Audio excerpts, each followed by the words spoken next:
8:26 de la noche y estamos de regreso en Zoom Electoral. El mano a mano de esta noche es con don José María Figueres, candidato a la presidencia por el Partido Liberación Nacional.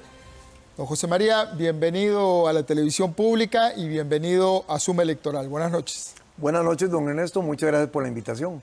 Buenas noches, amigas y amigos. Don José María, iniciamos como todas estas entrevistas de mano a mano al hueso. A usted eso le gusta. En distintos debates, usted ha dicho que de ser electo presidente va a transformar el mercado eléctrico, va a sacar al CENSE, al Centro Nacional de Control de Energía de la órbita del ICE, y va a bajar el precio de la electricidad. Otros presidentes anteriores han intentado hacer lo mismo. En el caso de Luis Guillermo Solís lo había prometido en campaña, lo intentó hacer en las primeras semanas, pegó con la pared del ARECEP y no lo logró. ¿Qué estrategia tiene usted para hacer eso que está prometiendo?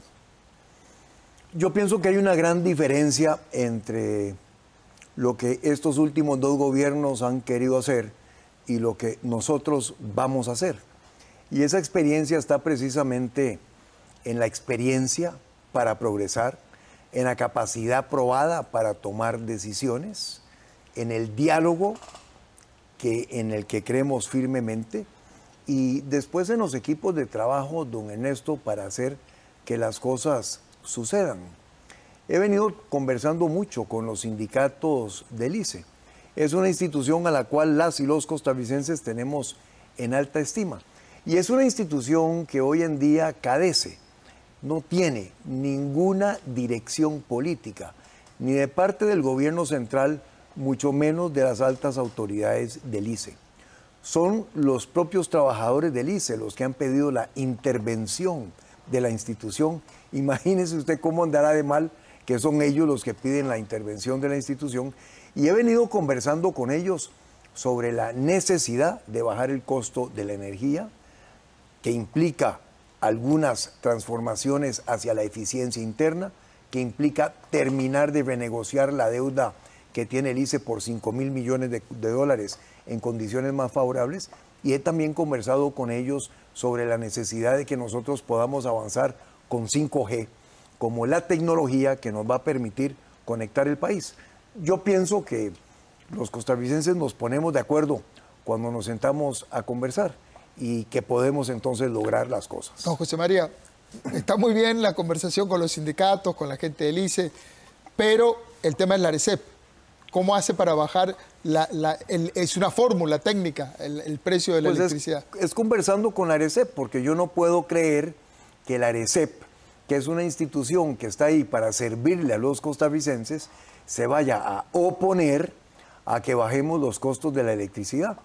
Me parecería, como dice don Antolino Picado allá en la lucha, que eso estaría al revés de lo contrario, don Ernesto. Es decir, no concibo yo que una institución costarricense esté en contra de beneficiar a la familia costarricense, mucho menos en estos tiempos de crisis, en esta emergencia que vivimos. Y francamente, hay...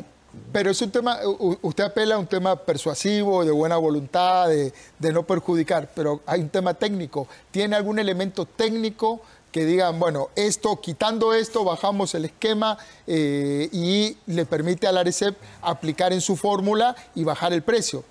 Digo, porque más allá de las buenas voluntades, que no dudo de que existan en todos los sectores, no es un tema de voluntad, sino de cuentas. Bueno, hay una fórmula. Le menciono dos. La deuda del ICE de 5.000 millones de dólares está negociada a muy corto plazo y altas tasas de interés. Y el ARECEP incluye en la tarifa el pago del servicio de esa deuda. Esa deuda debe ser renegociada, la vamos a renegociar en los mercados financieros internacionales. Hay diferentes esquemas de poder colateralizar, es decir, de garantizar la deuda para que podamos bajar la tasa de interés y alargar el plazo, porque los proyectos que se financiaron con esos dineros tienen una vida útil que va mucho más allá. Eso permite bajar, ajustar tarifas. También hay eficiencias internas que me han hablado los propios sindicatos del ICE. que se pueden lograr para bajar lo que es el costo de la energía. Y sí, he dicho que me parece que conviene sacar al CENSE del ICE para que sea un ente con mayor independencia y que pueda despachar siempre, porque lo que hace el CENSE es suministrar, despachar la corriente que está en el mercado, para que pueda despachar siempre la energía más económica para el país. Entonces, hay maneras de hacerlo. Ok, dentro de temas de alza de precios que afectan tanto a la mayoría de la ciudadanía, está el tema de la gasolina. Ya ¿sí? Con el próximo aumento que ya está acordado, la super llega a 909 colones, es decir, 1.000 pesos el litro de gasolina.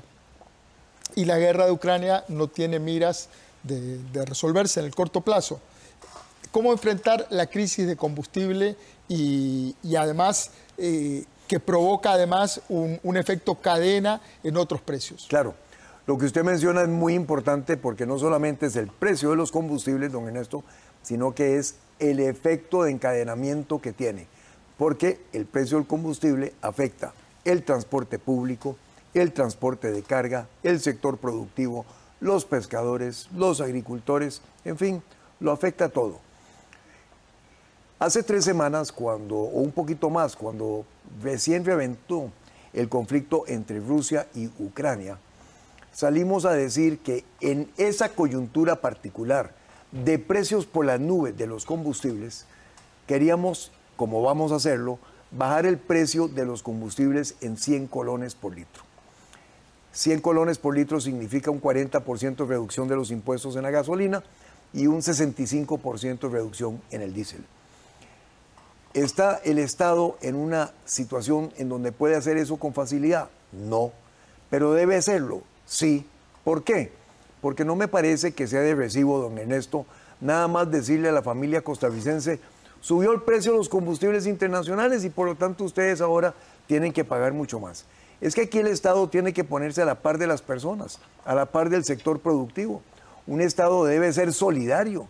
Y cuando sucede una cosa como esta, yo pienso que el Estado tiene también la necesidad de ajustarse, de socarse la faja para poder paliar en parte la crisis de los precios altos de los combustibles. No es justo pasarle eso a la familia costarricense.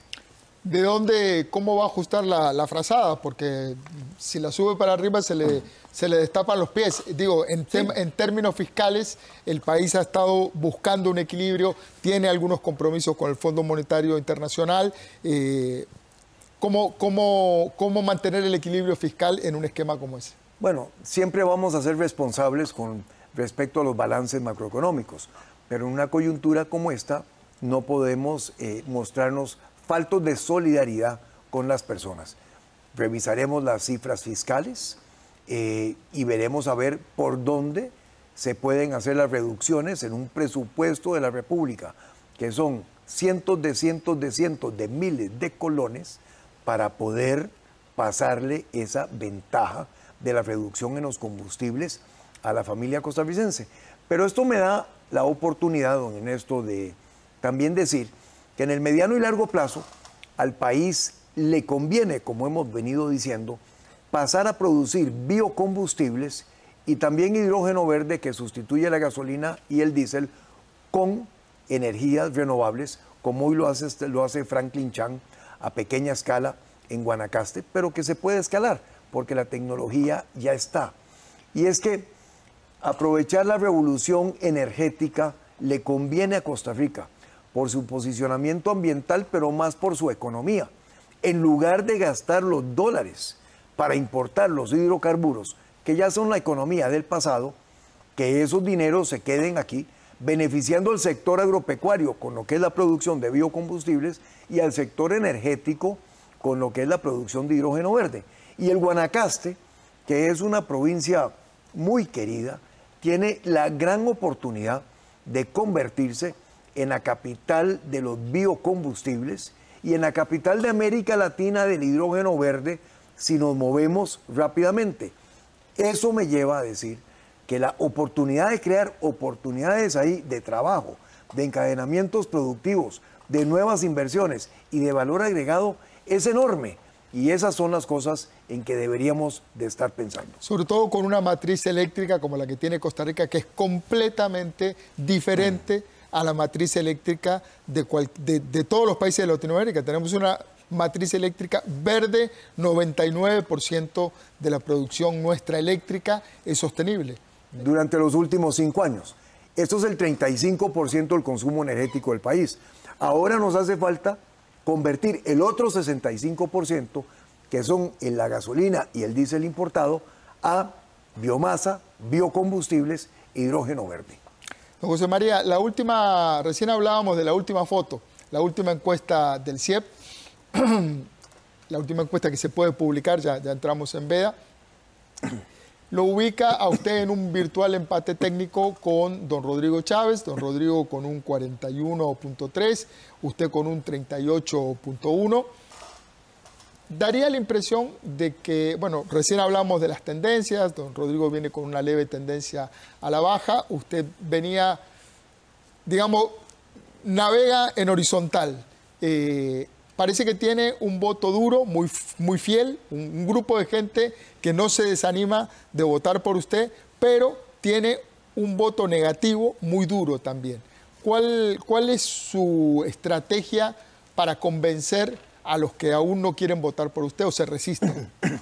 Bueno, en primer lugar yo quiero decir que estoy muy agradecido con la forma en que las y los costarricenses han ido inclinando la balanza a favor del movimiento que represento. Cuando el CIEP empezó con sus encuestas hace un mes, la diferencia eran 11 puntos. Hoy en día son, si acaso, 3 puntos, están dentro del margen de error. Y el tracking interno, que es nuestra encuesta interna, que tomamos todos los días, ya nos da varios puntos por encima del contendiente. Es que viera, don Ernesto, que yo estoy acostumbrado a que todas las encuestas digan que yo tengo techo, que no puedo salir, y que esto y que el otro, y que me estanqué y que me quedé, y todas las cosas. Es que estoy acostumbrado a eso, don Ernesto. Mire, en la primera vuelta, la encuesta que más nos daba, nos decía, bueno, Figueres va a sacar un 19, un 18%, y sacamos el 27%. Sacamos una ventaja de 11 puntos sobre el contendiente. ¿Pero qué les dice? ¿Cuál es su mensaje para esa gente? Además de descreer en las encuestas. No, yo creo en las encuestas. Bueno, okay. No estoy descalificando las encuestas. Lo que estoy diciendo es que esta elección es una elección particular por muchos sentidos, porque es una elección en pandemia, porque la gente está muy golpeada y con justa razón por lo mal que estamos en el país y por tantos otros elementos. Ha sido una campaña durísima. Yo hubiera preferido otro tipo de campaña, pero ha sido una campaña durísima. Entonces, yo creo que todo eso lo recogen las encuestas. Lo que las encuestas también no reflejan nunca es que Liberación Nacional tiene una capacidad de movilización del voto el día de las elecciones que ningún otro partido tiene, y la tiene en todo el país. Es decir, el 6 de febrero Liberación Nacional tenía 42,000 voluntarios en miembros de mesa, fiscales generales, transporte, bancos de datos, logística, tecnología, los data centers, los call centers. En esta oportunidad vamos a tener todavía más personas porque la familia ha crecido. Es decir, ya esto no es un movimiento liberacionista, esto es un movimiento nacional. De este lado estamos los que venimos de muchos partidos políticos y muchos sectores de la sociedad convencidos en que en Costa Rica merecemos una transformación profunda, porque hay que cambiar mucho, pero segura y dentro de lo que es la democracia, el respeto por las instituciones y el Estado Social de Derecho que nos legaron Monseñor Sanabria, Manuel Mora, el doctor Calderón Guardia y don Pepe. Del otro lado, lo que hay es una falta de experiencia, una falta de hoja de ruta y una falta total de equipos. Justamente, muchos de sus eslogans de campaña enfatizan que usted tiene la experiencia y el equipo para gobernar. ¿Podría nombrar, para aterrizar ese eslogan, podría nombrar personas con experiencia que serían parte de sus equipos de educación, de Hacienda, de Seguridad y de Cultura? Mire, en la parte de seguridad, que es un tema muy sensible, participa Fernando Berrocal, que fue ministro de Seguridad, participa Álvaro Ramos, participa Oldemar Madrigal, entre muchos otros que han estado en este campo. En el campo económico, que es por supuesto el que más me preocupa, porque aquí la primer responsabilidad está en generar oportunidades de trabajo, participan desde renombrados expresidentes del Banco Central, como don Eduardo Lizano y como don Rodrigo Bolaños, pasando por extraordinarios economistas como lo son y banqueros, como lo son Gerardo Corrales, economistas como José Manuel Salazar, como Álvaro Ramírez, el propio vicepresidente de la República. En el campo de la salud, le puedo mencionar que el equipo que lidera el doctor Alexander Sánchez Cabo es un equipo de 40 o 50, con la doctora Cecilia Bolaños, es un equipo de 40 o 50 personas que han venido trabajando en el más potente programa de salud que conozca la historia costarricense. Y en el campo de la vivienda, que es un campo Educación y cultura. Educación y cultura. Ya le llego. En el campo de la vivienda, que también es muy importante porque tenemos un faltante de 160,000 soluciones de vivienda, participan personas como Fernando Zumbado y como muchos otros que han estado en este campo, tanto del sector de gobierno como del sector de lo que son los desarrollos urbanísticos. Le recuerdo además, don Ernesto, que fui presidente en el gobierno que repartió o que dio más bonos de vivienda en la historia de este país. En el campo de cultura, bueno, en el campo de cultura le puedo mencionar a Elena Baruch, le puedo mencionar a Alberto Castillo, le puedo mencionar a María Lourdes Cortés, le puedo mencionar a muchas personas que han venido trabajando en lo que es el programa de gobierno. Y en el campo de la educación hemos venido trabajando con un grupo de educadores en todo el país, porque me parece que es muy importante que las reformas a las que vayamos en el sector de la educación sean reformas en donde hayan participado personas que conocen y han vivido la experiencia del aula, donde se lleva a cabo el proceso educativo. Y como ese ministerio necesita de una transformación profunda, he querido contar con el criterio de educadores renombrados en el país, como Flori Corrales, como Luis Gerardo Aguilar, como muchos otros que han venido trabajando con ellos. Hay un tema que se ha debatido poco en esta campaña y es el tema del sector cultura, que ha sido muy golpeado en los últimos tiempos. La pandemia afectó muchísimo el trabajo, les impidió tener contacto con los públicos, se deterioró mucho. Hay una economía naranja, además, que es posible de aportar mucho al país. En un gobierno suyo, ¿habría recursos para cultura? ¿De dónde saldrían esos recursos? Liberación Nacional es el partido que creó el Ministerio de Cultura. Lo creó mi padre. Y mi padre decía de que para qué tractores sin violines, para qué economía sin cultura. Hoy en día necesitamos reforzar muchísimo lo que es la cultura en nuestro país a la par de la educación. Y el concepto de la economía naranja, que es aprovechar la cultura como una actividad económica también, me parece a mí que tiene un tremendo potencial a la par del turismo que viene a Costa Rica. Antes de la pandemia teníamos 3.1 millones de turistas que venían. La meta del gobierno es 5 millones de turistas por año, porque el turismo es un dólar muy bien repartido en todo el territorio nacional. Nos permite crear muchísimas oportunidades de trabajo en las áreas rurales. Entonces sí, por supuesto, habrá mucho campo para la economía naranja, pero habrá mucho campo para la cultura vinculada a actividades como el turismo, que es reforzarlo. Dos cosas, si me lo permite, don Ernesto, sobre los equipos que mencioné. Esa es una gran diferencia entre nuestro movimiento y el otro lado, porque el otro lado no ha podido nombrar ni un solo equipo de nada. Y es que el gobierno, don Ernesto, como usted bien sabe, se va con equipos. Y la otra cosa que le quiero decir es que cuando yo nombro equipos de trabajo, nombro personas que han venido comprometidas trabajando en el programa de gobierno. No estoy señalando ministros, ministras, presidentes ejecutivos, gerentes, no. Ese tiempo todavía no ha llegado. He sido muy claro en decir que a la hora de seleccionar el gabinete, seleccionaremos una selección nacional, aprovechando que mañana juega la Sele y que me le vaya muy bien. Y que por cierto que la Sele es una extraordinaria combinación de experiencia con juventud, que es lo que nosotros también tenemos en nuestro movimiento. La selección nacional que vaya a gobierno será principalmente Liberación, ese es el partido que represento, pero jalaremos a personas de otros sectores y otros partidos, porque Costa Rica necesita lo mejor de lo mejor para salir de esta crisis en que estamos.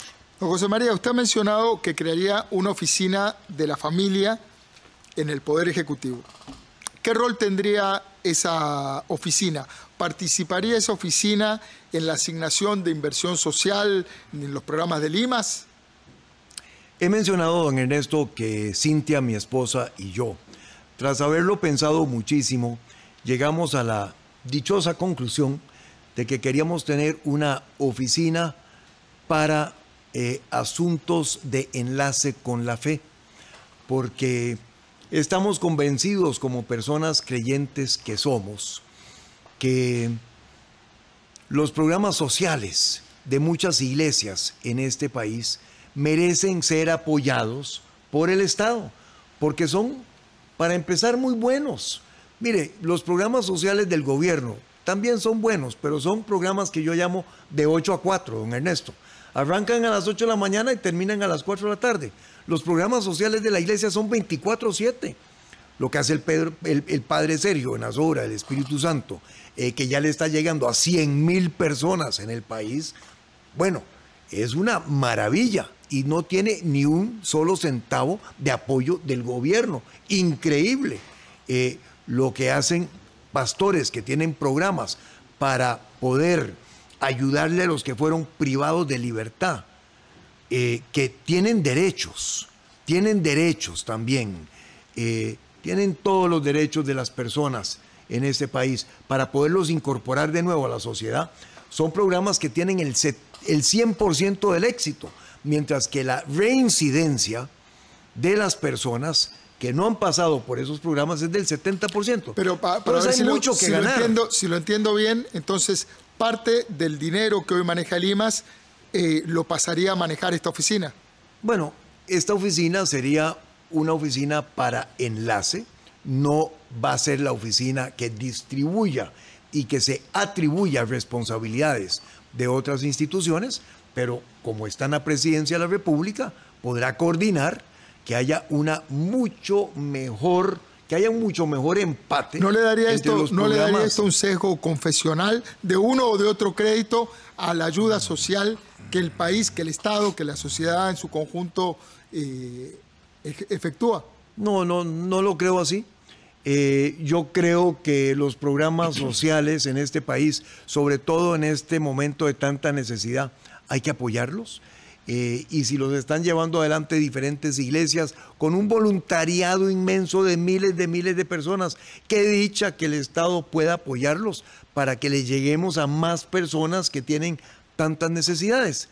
Y habiendo dicho eso, este es un gobierno que también va a respetar todos los derechos de todas las personas y de todos los grupos. Aquí no va a haber retroceso en cuanto a los derechos humanos de las personas. Entonces, de lo que estamos hablando es de ser mucho más efectiva la ayuda a las personas que la necesitan en un momento de tanta tragedia nacional como la que estamos viviendo. Don José María, uno de los temas que más reacciones negativas le causaron a su campaña fue haber viajado a República Dominicana y no dar cuenta previamente de ese viaje.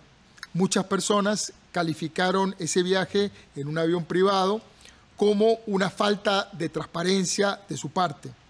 ¿Por qué ese viaje no se incluyó previamente en su agenda? ¿cuál es el compromiso suyo con algo tan vital como la transparencia en una eventual gestión de gobierno? Don Ernesto, mi compromiso con la transparencia es total y es absoluto. Mi compromiso a que tengamos un gobierno de puertas abiertas para la prensa es total y absoluto. Lo he dicho muchas veces y gustosamente lo reitero aquí con usted esta noche. Un error de la campaña de no haber anunciado un viaje que hice un día, un fin de semana, pero que lo hice con la mejor intención de celebrar reuniones de alto nivel sobre temas que para Costa Rica son importantes. Reunirme con el presidente Abinader para poder discutir la triangulación entre República Dominicana, Panamá y Costa Rica, que por cierto trajo al presidente Abinader hace pocos días a Costa Rica, es de la mayor importancia. Y la relación de esos tres países con los Estados Unidos, por supuesto que también. Hablar con el ministro y reunirme con el ministro que tiene bajo su responsabilidad la toma de decisiones con respecto al precio de los combustibles, para ver la forma en que ellos se han comprometido a intervenir para que todo el costo del combustible no se le traslade a las personas, me parece que también es Fue de absoluta... Fue un error, dice usted. Un error de no haberlo informado antes, pero es un viaje lleno de contenido. 4 reuniones, la última de ellas con el grupo Punta Cana, que es el grupo de turismo más potente de este continente, con su propio aeropuerto, que es de los principales aeropuertos en América Latina. Y como queremos avanzar a 5 millones de turistas, aprovechando que las personas en Estados Unidos y Europa quieren volver a viajar, esas son las cosas en las que te tiene que preocupar un jefe de Estado. Don José María, su oponente acuñó el término prensa canalla para referirse a algunos medios.